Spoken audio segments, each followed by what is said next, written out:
오늘은 두 번째로 결국은 오신다. 예, 결국은 오신다. 이러한 제목으로 함께 은혜 나누기를 원합니다.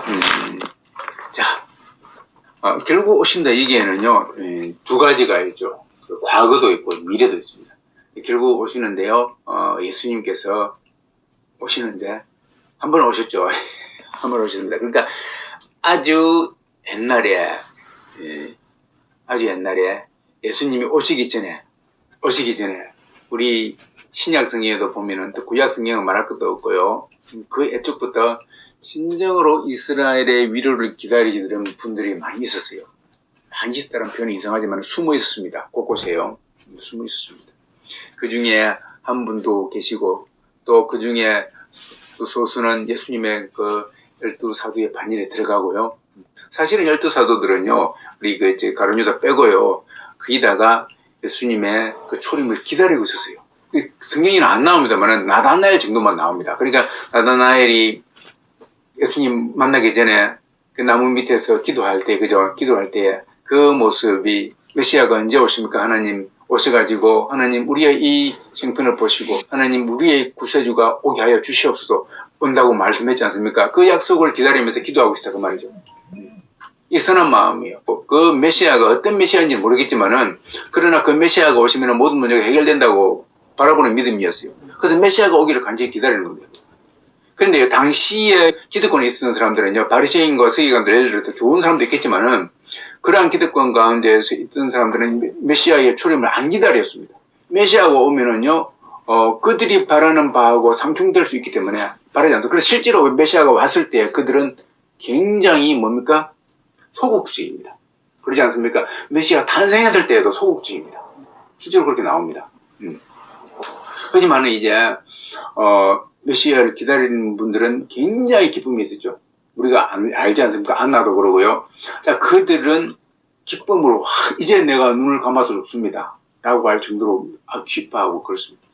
자, 아무튼, 우리는요, 메시아의 초림을 기다리는, 그게 선한 마음으로 그것이 어떤 건지 모르겠지만 하나님이 오시면은 우리의 모든 문제가 해결된다고 하는 그러한 초림의 약속을 믿고서 기다린 자들은 뭐며? 은혜 받은 자들이었다. 그죠? 그가 잘못된 메시아관을 배워가지고 가지고 있을지라도 초림을 기다리고 메시아를 기다리고 있던 사람들은 그것을 수정해 주면 되거든요. 사실은 12사도들이 다 그랬어요. 예수님이 수정을 나중에 해줍니다. 너무 너무나 이거는 영적인 문제이기 때문에 예수님이 부활하셨음에도 불구하고 베드로 같은 경우에는 알지 못했습니다. 사도들이 모르고 그때까지만 해도 또 우리 이스라엘이 정치적으로 언제 로마로부터 해방됩니까? 이렇게 질문하고 있어요. 회복하시면 이때이니까. 완전히 잘못된 거죠. 그렇게 영적인 일을 가르쳐 줌에도 불구하고 모르고 있습니다. 그럼에도 불구하고 초림을 기다린 그들에게 하나님 은혜를 주시죠. 은혜를 받고 나니까 나중에 어떻게 됩니까? 다 알게 되죠. 그래서 우리는 초림을 기다리는 자들은요, 하나님의 택함 받은 자들이었다. 할렐루야. 택함 받은 자들이었는데 뭡니까? 땅으로부터 나는 택함이 아니라, 땅으로부터 그 은혜가 아니라 위로부터 나오는 그러한 은혜를 받은 자들이었다. 그 말입니다. 그러니까 하나님의 택하심은요, 땅으로부터 오는 게 아니에요. 저와 여러분들이 하나님의 택하심이 땅으로부터 오는 것이 아니라 하늘로부터 내려오는 일로 믿기를 주름을 축원드립니다. 왜냐면요, 이 땅의 땅은요, 이 땅의 힘과 이 땅의 명예와 이 땅의 명성이 주어집니다. 땅으로부터 나온 사람들은. 그래서 이 땅의 땅으로 나온 자들은요, 왕이 되기도 하죠. 위대한 장군이 되기도 하죠. 위대한 정치가가 되기도 하죠. 위대한 문호가가 되기도 하죠. 그런 사람들이 땅으로 나온 자들이에요. 그렇지 않습니까? 그래서 이름이 만방에 펼쳐지지 않습니까? 다 알지 않습니까? 그래서 그 사람들이 아무리 많은 사람을 죽였을지라도 그가 나의 슬로건은 이 민족을 해방하는 거야. 저 국가를 내가 통합해가지고 해방시키는 거야. 우리의 아름다운 문명을 내가 전달해 주는 거야. 라고 슬로건을 내걸어버리면 그들이 그냥 그거 옳습니다라고 박수를 쳐줘버립니다. 아무튼 그러한 자들이 전부 다 뭡니까? 세상에서 말하는 땅으로 나온 자들 아주 유명한 자들이죠. 그렇게 나옵니다. 그러나요, 하나님으로부터 난 자는요, 하늘로부터 위로부터 나는 줄 믿습니다. 위로부터 나는 거는요, 이상하게도 안 보여요. 잘 안 보입니다. 저와 여러분들이 아무튼 하나님의 택함을 받는 위로부터 내려오는 그러한 자들의 되기를 주님 축원드립니다. 그러나 거기에는요, 이러한 것에는요, 참으로 많은 인내가 따라야만 한다. 인내가 따라야만 한다. 이겁니다. 이거의 특징입니다. 우리 예수님의 계보만 보더라도요, 이 우리 예수님의 계보가요, 이 활자로 나온 거, 이거요, 마태복음 보면 활자로 나온 것이거든요, 이거는요. 그 말고 더 있습니다. 그런데 활자로 나온 것만 보더라도요, 정말로 많죠. 그 기약이 없습니다. 이제 우리가 지금 결론 짓고 나니까 이게 이렇게 보여서 그러지요. 그러면 그 당시에 살고 있는 사람들은 끝이 안 보이는 거예요. 그럴 거 아니에요. 끝이 안 보이는, 그게 계속 온다만 나와, 그죠? 언제 오는 거예요? 기약이 없는 겁니다. 각 시대마다 북이스라엘이 어려울 때, 남유다가 어려울 때, 정말 하나님의 위로를 기다리는 사람들에게 하나님께서 위로를 주시기 위해서요, 선지자들을 보내주시죠. 그거예요. 하나님의 위로를 기다리는 자들에게 하나님의 선지자를 보내주셔가지고, 야, 이제 이 어려운 가운데서 너희들은 나의 계명을 지키고, 아브라함을 선택하시고 모세에게 계명을 준 오경과 그 다음에 이러한 기타 등등을 인내심을 가지고 기다리라. 그러면서 선지자를 보내주십니다. 자, 그러면서 뭡니까? 메시아의 오심을 예언을 해줍니다. 근데 그것도요, 완전히 적나라하게 우리가 좋아하는, 인간들이 좋아하는 매월 며칠에 내가 이런 거 보내준다. 또 보내줄 때는 확실하게 이렇게 막 점검을 했지 않습니까? 이런 걸 보여주는 게 아니고, 메시아가 갈 것인데 어떤 형태만 보여줍니다. 이게 뭐냐면요. 하나님께서 우리 인간들을 메시아를 보내준다고 했을 때에, 지금도 마찬가지지 않습니까?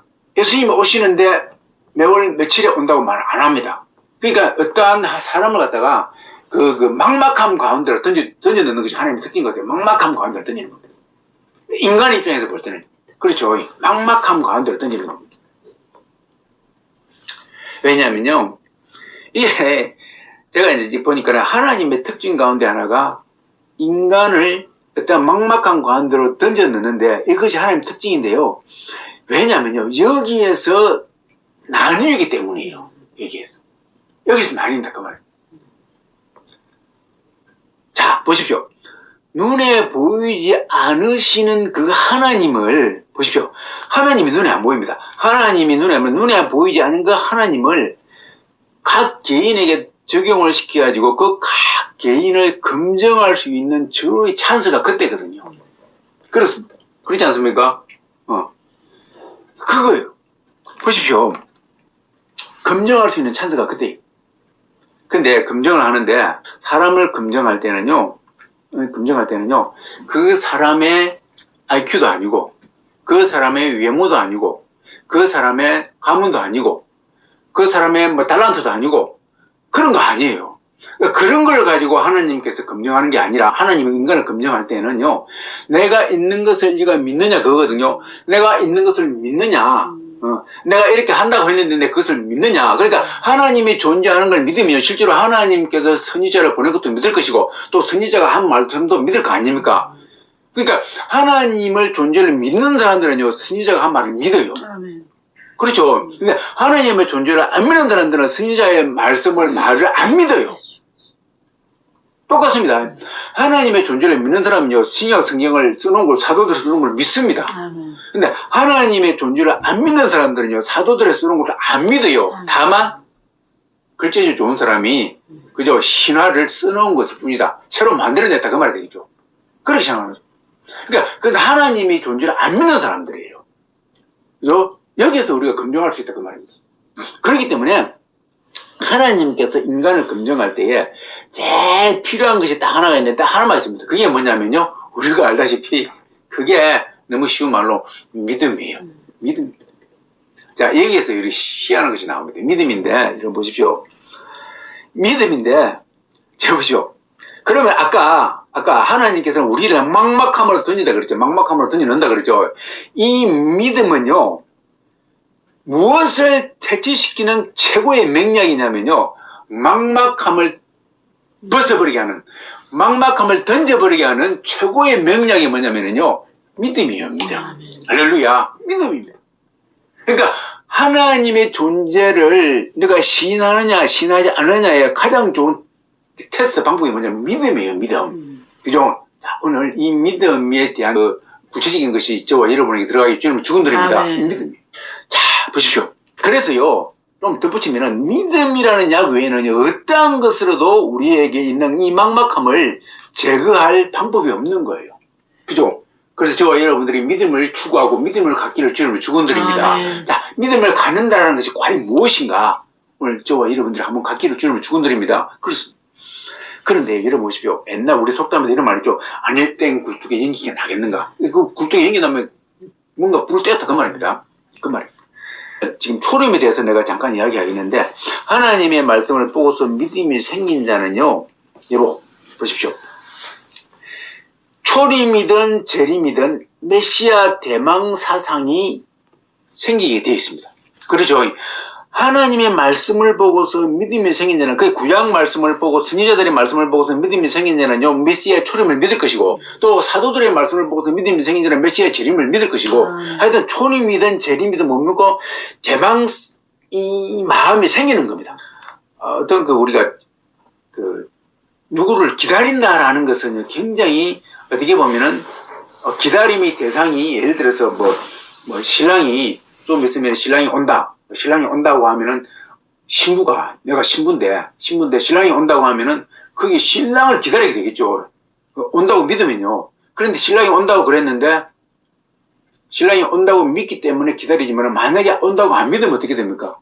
온다고 안 믿으면요. 딴짓거리 하고 있는 거예요. 그럴 거 아니에요? 신랑이 온다고 안 믿으면 딴짓거리 하고 있는 겁니다. 오늘도 안 오고 내일도 안 오고 모레도 안 오고 계속 안 오면 어떻게 됩니까? 나중에 어떤 현상이 발생하냐면은 다른 신랑 구하러 다녀요. 그럴 거 아니에요. 자, 좀 이따 살펴보기로 하고요. 자, 그래서요. 그때가요. 우리 예수님이 초림이든 재림이든 오신다고 했을 때가 아무리 막연하고 아무리 오래 기다려야 되고 기다림이 계속해서 반복되어 가지고 연속일지라도요. 그 믿음이 떠나가지 않은 한은 그가 지금 내가 내일 죽어가는 그런 이제 목숨에 이제 생명이 다 해가지고 나의 진이 다 해가지고 죽어갈지라도 그러나 뭡니까? 그 기다림은 계속해서 진행될 줄 믿습니다. 이게 메시아 대망 사상이에요. 그렇지 않습니까? 그렇습니다. 자, 그러나 여러분 보십시오. 앞에 말했던 그 속담처럼요. 여러분 아닐 땐 굴뚝에 연기나 나겠냐 그랬는데 반드시 떼기 때문에 나오거든요. 마찬가지죠. 그러면 불을 안 떼면은 연기 안 난다 그 말이 되겠죠. 자, 보십시오. 하나님의 말씀을요, 아무리 보고, 또 연구까지 하고, 또 가르치기도 하고요, 그럴지라도 믿음이 없는 자는 그러면 뭡니까? 결국은요, 참된 메시아 소망을 못 갖는다 그 말이 되겠죠. 못 갖는다 그 말. 이게 그 말입니다. 여러분, 자, 그러니까, 하나님의 말씀을 보고 연구하고 가르치면서도 믿음이 없는 자는요, 결국은 메시아가 지금 초림을 할 것이다라고 이렇게 성경에 기록되어 있어도요, 실제로 그 사람들은 초림을 기다리지 않습니다. 이게 성경이 증명하고 있는 겁니다. 그렇죠? 그래서 초림을 기다리지 않습니다. 그래서 왔음에도 불구하고 뭐 어떻게 됩니까? 초림을 안 기다리는 사람들은요, 어떻게 됩니까? 그렇죠. 그 말씀은요, 초림을 위해서 예수님 오심을 기다리기 위해서 존재하는 것이 아니라 그들의 뭡니까? 이익을 위해서. 그들의 이익을 위해서 그 말씀이 활용될 뿐이에요. 그 말씀을 통해서 그들이 선생이 되고 그 말씀을 통해서 그들이 지도자가 되고 그 말씀을 통해서 권력을 소유하고 할 수 있기 때문에 유대라는 나라는요 말씀이 있어야 그 나라를 지배할 수 있거든요. 그렇지 않습니까? 그 나라에서 최고가 될 수가 있고 그 나라의 선생이 될 수 있는 겁니다. 그러니까 그 나라에서 선생이 되고 그 나라의 기득권을 유지하기 위해서는 그 말씀을 잘 알아야 되고 말씀에 아는 그 부류에 들어가야 되고 그래서 그 직분을 사는 거죠. 그런 거죠. 예배를 인도해야 되고 예배를 집도해야 되고 그러니까 말씀과 그 주님은 오신다는 그 메시아 그 관은요, 그들의 유익을 위해서 재료로만 사용될 뿐이다. 그 말이 되겠죠. 그래서 그들의 신은 뭐냐면, 그들의 하나님이 뭐냐? 그들의 하나님은, 우리 선지자가 말했지 않습니까? 그들의 하나님은요, 배라고, 자기들의 배. 그죠? 자기들의 배를 채워주는 도구일 뿐이다. 그 말입니다.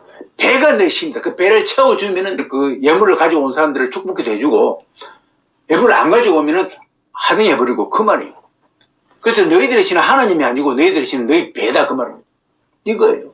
이게 썩을 양식을 위해서 뭡니까? 자신을 투기했던 사람들의 공통적인 특징입니다. 그것이 예수님이 말씀하신 요한복음 6장에 나옵니다. 그 말씀이에요.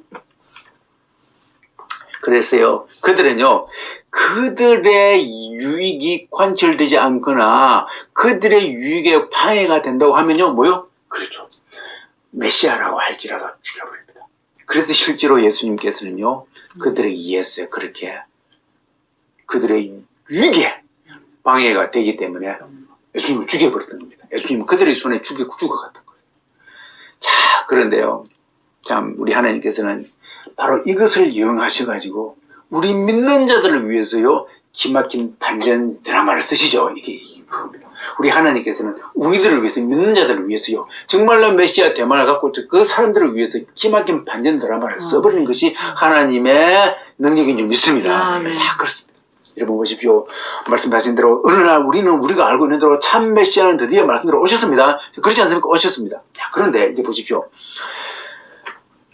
그들은 메시아를 잡아 죽여버렸지만은, 그러나 이제 참 메시아를 영접한 자들은요, 어떻게 됩니까? 참 메시아를 영접하고 예수님을 보고 죽은 자들이나 또 메시아를 영접하고서 그 메시아에 의해서 살아난 자들은요, 뭡니까? 결국은 영생을 얻었지 않습니까? 영생을 얻어버리고 썩지 않을 양식에요, 자신의 삶을 그때부터 부여하기 시작했죠. 그게 12사도이고 120명의 제자이고 그 후손들입니다. 그래서 그 메시아 때문에이죠. 그 메시아로 인하여서 영생을 얻었고 그 메시아로 인하여서 썩을 양식에서 이제 벗어나가지고 진짜 생명의 양식을 얻어가지고 뭡니까? 진짜 삶을 그때부터 이제 살기 시작했다 그 말입니다. 그 삶을 12사도와 예수님의 후손들이요 다 살아왔다 그 말입니다. 저와 여러분이 그러한 삶에 들어가기를 주님 축원드립니다. 그거예요. 자, 보십시오.